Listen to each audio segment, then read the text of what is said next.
Jika ada suami istri, yakni sepasang suami istri, kemudian si istri itu berzina sampai terjadi hamil 2 bulan, kemudian dilanjutkan dengan suaminya sampai melahirkan, pada siapakah anak itu bernasab? Jika ada seorang istri yang berzina kemudian hamil, seorang istri naudzubillah berzina kemudian hamil, perlu dilihat dong, apakah suaminya juga menggauli dia atau tidak. Selagi sang suami tidak menafikan anaknya, menolak anaknya dengan sumpah li'an, tentunya sumpah li'an itu adalah dengan catatannya. Mau menyaksikan kajian Buya Yahya tanpa biaya internet? Segera pasang parabola Al-Bahjah TV di rumah Anda. Bebas biaya bulanan dan tanpa koneksi internet.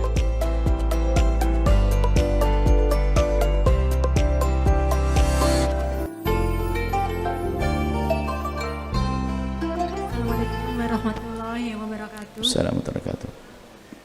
Buya, saya mau bertanya. Gini Buya, jika ada suami istri, yakni sepasang suami istri, kemudian si istri itu berzina sampai terjadi hamil 2 bulan, kemudian dilanjutkan dengan suaminya sampai melahirkan, pada siapakah anak itu bernasab? Terima kasih Buya, itu saja pertanyaan dari saya. Pertama adalah, biarpun itu pertanyaan, tapi pertanyaan itu menyakitkan, menyedihkan. Seorang wanita punya suami lalu dia berzina, adalah kehinaan, sedih, dan itu mungkin sekali terjadi, naudzubillah. Berzina padahal dia punya suami. Zina adalah hina, zina adalah rendah. Wahai wanita, jaga diri yang benar, apalagi sudah punya pasangan. Tidak gampang orang melakukan zina. Orang mulia susah melakukan zina. Pernah kami hadirkan satu kisah seorang perempuan Arab jahiliyah, padahal dia sangat membenci Nabi, memusuhi Nabi, namanya Hindun. Waktu di perang Uhud membuat sayembara, kalau ada budak yang bisa membunuh Hamzah paman Nabi maka akan dimerdekakan.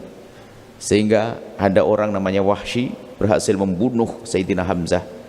Hindun dengan kebenciannya, setelah Hamzah wafat, Sayyidina Hamzah wafat, didatangi, dibelah dadanya, dikeluarkan hatinya, digigit tanda kebenciannya kepada Nabi.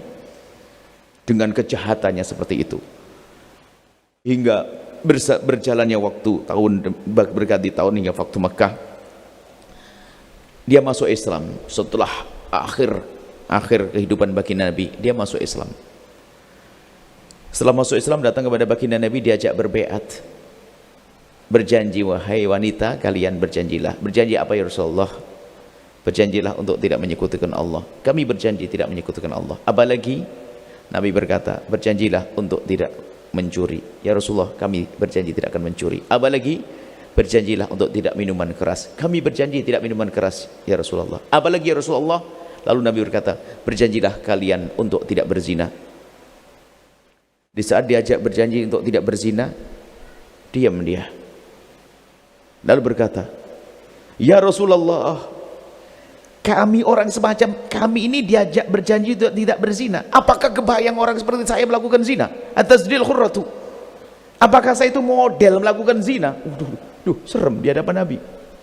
Padahal Arab jahiliyah, kehormatan masih dijaga. Ini seorang muslimah, karena biasanya umbar syahwatnya dan seterusnya. Takutlah kepada Allah, hai hamba-hamba terkasih Allah. Kalau yang pernah kepleset dalam zina, segera berhenti. Takutlah kepada Allah, itu kehinaan.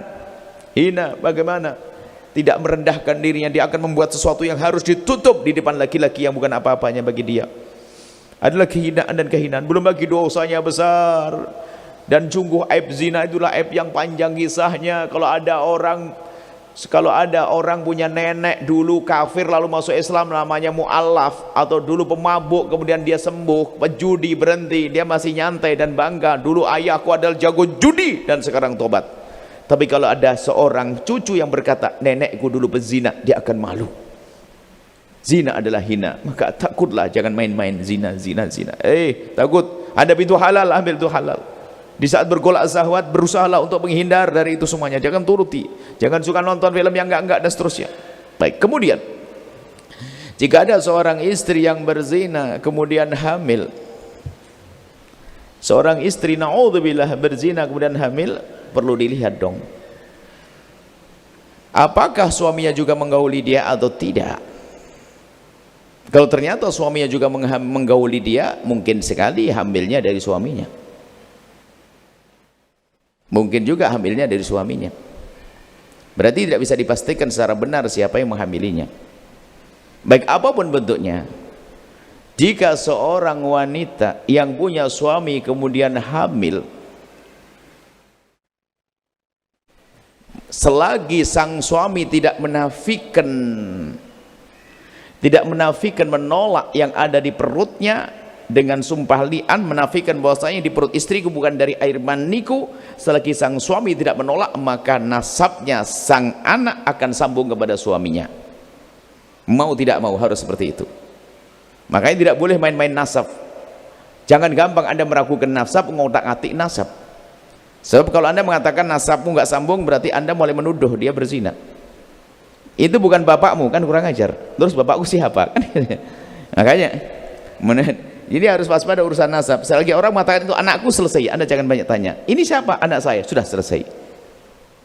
Jangan bertanya kapan nikahmu dan ini ribet. Nah, kemudian sisi lain, jika ada seorang suami meyakini dengan yakin seyakin-yakinnya bahwa yang ada di perut istrinya bukan dari air mania, maka wajib dia menafikan anaknya. Lah yakin seyakin-yakin gimana? Dia nggak pernah menghauli bertahun-tahun, tiba-tiba hamil. Nah, kan bukan dari air mania. Lah ya ini, maka dia wajib menafikan. Kenapa? Dia pasti bukan dari dia. Sebab kalau dibiarkan akan bercampur nasabnya. Seperti itu. Jadi kemudian jika ternyata sama-sama istrinya mengaku berzina, naudzubillah, tapi suaminya juga menggauli, maka di sini nggak bisa, karena bukan yakin, bisa jadi yang jadi adalah air maninya dia. Kecuali ada vonis dokter bahasanya begini, nggak bisa dan cerita. Maka di saat tidak yakin nggak bisa kita menafikan. Maka nisbatnya, intinya selagi sang suami tidak menafikan anaknya, menolak anaknya dengan sumpah li'an, tentunya sumpah li'an itu adalah dengan catatannya betul-betul. Nah, kalau sama menggauli nggak berlaku di sini. Maka selagi sang suami tidak menolak anak tersebut, maka nasabnya sambung kepada dia. Mungkin naudzubillah istrinya diam-diam, ya yang dosa istrinya, suaminya nggak pernah menggauli, atau wallah alam misalnya suaminya tidak menggauli kemudian si istri hamil, atau suami itu ya lah kalau tidak pernah menggauli kan ketahuan pasti, lu nggak gauli kok tiba-tiba hamil, pasti sang suami curiga. Atau istri nakal, naudzubillah, setelah digauli suaminya dengan laki-laki lain. So, biarpun seandainya yang jadi adalah air mani orang lain, tetap nasabnya kepada suaminya. Kenapa? Dia masih punya suami. Karena masih mungkin nggak bisa dipastikan kalau air mani ini adalah dari orang lain.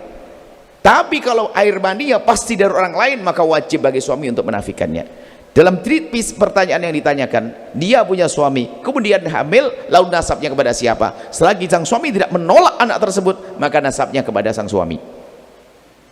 Seperti itu. Nasabnya pada sang suami. Lah, untuk menafikan nasab sang suami harus tahu ceritanya. Dia tidak menggauli selama ini. Dia juga menggauli istrinya, ya nggak bisa dong. Bisa menolak anaknya sendiri nanti. Seperti itu. Dan yang jelas harus bertobat wanita semacam naudzubillah, khianat, rendah. Semoga jika ada wanita semacam itu, semoga Allah ampuni, beri kesadaran, dan menjijikkan dan menyedihkan kalau ada perempuan semacam itu. Ada pintu halal. Kenapa ada pintu halal dibuka mudah, kenapa harus melakukan yang haram? Kalau sudah namanya kepleset, kadang tidak harus laki-lakinya lebih ganteng dari suaminya, bahkan tidak harus lebih perkasa dari suaminya. Akan tapi begitulah setan menghiasi. Subhanallah, kita pernah menemukan kisah semacam itu. Baik, sahabat Al-Bahjah TV, setelah menyaksikan video ini, jangan lupa bersolawat kepada baginda Nabi Muhammad. Shollu ala Nabi Muhammad. Allahumma sholli alaihi wa ala alihi wa sahbihi.